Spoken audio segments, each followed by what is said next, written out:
السلام علیکم، welcome in Basit medicine care.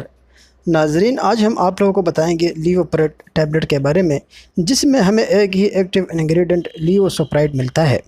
آج ہم بتائیں گے کہ اس کے یوزز کیا ہے، کن بیماریوں میں ہم یہ استعمال کر سکتے ہیں، اس کے سائیڈ ایفیکٹس کیا ہے، یعنی اس کے استعمال کرنے کے بعد ہمیں کیا مضر اثرات ہو سکتے ہیں، اور اس کا وارننگس کیا ہے، یعنی کن لوگوں کو یہ نہیں کرنا چاہیے، احتیاط کرنا چاہیے۔ تو اس سب کے بارے میں مکمل معلومات انفارمیشن حاصل کرنے کے لیے اس ویڈیو کو لاسٹ تک دیکھیں تاکہ آپ بہتر سمجھ سکیں۔ ناظرین، لیوسلپرائڈ گیسٹروسفیجل یعنی ایسڈ ریفلیکس کی بیماری، اس کے علاوہ یہ چڑچڑاپن، آنتوں کے سنڈروم، جلن، شیزوفرینیا اور افسردگی کے علاج میں استعمال ہوتا ہے۔ یعنی اگر آپ کے آنتوں میں سوجن ہے، جسے آئی بی ایس کہتے ہیں، ایریبول ریٹینشن کہتے ہیں، آئی بی ایس، یا آپ کے آنتوں میں کوئی سوجن ہے، یا آپ کو گیسٹرک ریفلیکس ہے، یعنی اگر معدے میں کوئی تیزابیت ہے، یا پیٹ میں درد ہے، یا اس کے علاوہ اگر آپ کو افسردگی ہے یعنی انزائٹی ہے یا ڈپریشن ہے، تو اس حالت میں آپ کو ڈاکٹر پرسکرائب کر سکتے ہیں۔ یہ کیسے کام کرتا ہے ناظرین؟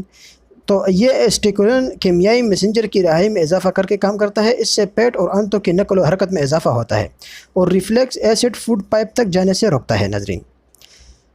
تو ناظرین، اس کے علاوہ بھی ڈاکٹر اپنے ایکسپیرینس سے اس کا پریوگ کر سکتا ہے، یعنی اس کی پرسکرپشن کر سکتا ہے۔ کوئی دوسری بیماری کے لیے بھی آپ لکھ سکتا ہے ڈاکٹر یہ میڈیسن، یہ ٹیبلٹ، لیکن اس کا جو بیسک یوزز ہے یہ ان بیماریوں میں استعمال ہوتا ہے جو میں نے آپ کو بتا دیا۔ اس کے علاوہ ناظرین، یہ مردانہ ٹائمنگ کے لیے بھی ایک کافی حد تک ایکسپیرینس کیا گیا ہے اس میڈیسن کا، تو اس کا بھی کافی مردانہ ٹائمنگ کے لیے بھی اس کا کافی حد تک بینیفٹس ملتے ہیں اس کے ایکسپیرینس سے۔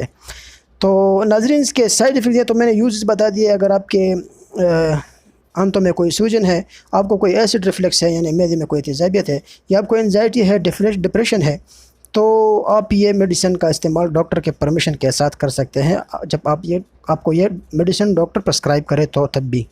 ناظرین، سائیڈ ایفیکٹس کی بات کریں تو اس کے استعمال کرنے کے بعد ہمیں جو ممکن ضمنی اثرات ہو سکتے ہیں، اس میں سر درد، تھکاوٹ، نیند آنا، خون میں پرولاکٹینین کی سطح میں اضافہ ہو سکتا ہے۔ اس کے علاوہ جو خواتین حاملہ ہے یا حاملہ ہونے کا ارادہ رکھتی ہے، یا جو خواتین بچوں کو دودھ پلانے والی ہیں، بچوں کو دودھ پلاتی ہے، تو وہ اس میڈیسن کا استعمال ڈاکٹر کے پرمیشن کے بغیر کبھی بھی نہ کرے۔ اس کے علاوہ جن کو گلینڈ ہے، یعنی جن لوگوں کو، تو وہ بھی یہ ڈاکٹر کی پرمیشن کے بغیر کبھی بھی استعمال نہ کرے۔ کوئی بھی میڈیسن ہو ناظرین، ڈاکٹر کی پرمیشن کے بغیر کبھی بھی استعمال نہ کرے۔ بہت شکریہ۔